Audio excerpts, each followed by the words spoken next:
अस्सलाम वालेकुम क्लास 8। आज मैं आप लोगों के साथ एक्सरसाइज 6.4 क्वेश्चन नंबर 2 शेयर करने लगी हूँ। इसके हमने बनाने हैं फैक्टर।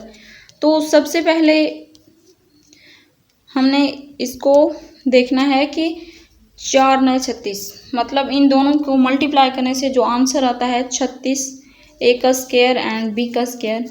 तो मल्टीप्लाई करने से इसको जो हम लिखेंगे, मल्टीप्लाई करने से ये बाहर वाली वैल्यू आनी चाहिए और प्लस माइनस करने से ये दरमियान वाली 12 ए बी। तो हम इसको इस तरह 6 ए बी लिख सकते हैं, क्योंकि बी को 6 ए बी के साथ अगर मल्टीप्लाई करें तो 36 ए का स्क्वायर एंड बी का स्क्वायर आंसर आएगा ना इसका।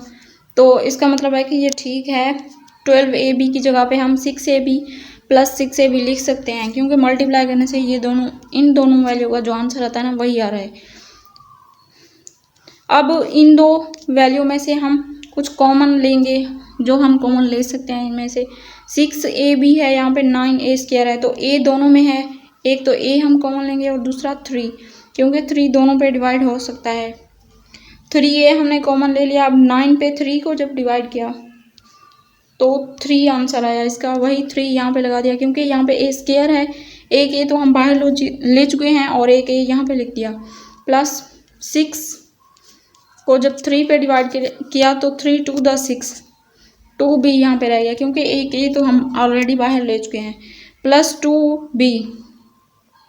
अब 2 को जब 6 पे डिवाइड किया तो 2 3 द 6, यहाँ पे आ गया 3 ए बी, क्योंकि हम बाहर कॉमन ले चुके हैं, क्योंकि दोनों में बी था तो हमने यहाँ पे बी कॉमन लिया है।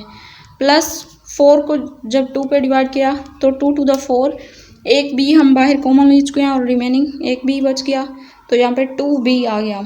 अब 3a plus 2b, 3a plus 2b 2 times है, तो यहाँ पे 1 टाइम लिखा 3a प्लस 2b।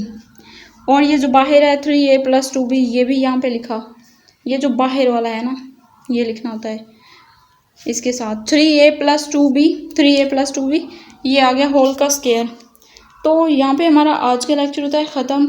अगर आप मेरे चैनल पर न्यू है तो चैनल को सब्सक्राइब कर लें, वीडियो अच्छी लगे तो लाइक करें और अपने दोस्तों के साथ शेयर करें। मिलते हैं नेक्स्ट वीडियो में, तब तक के लिए अल्लाह हाफिज़।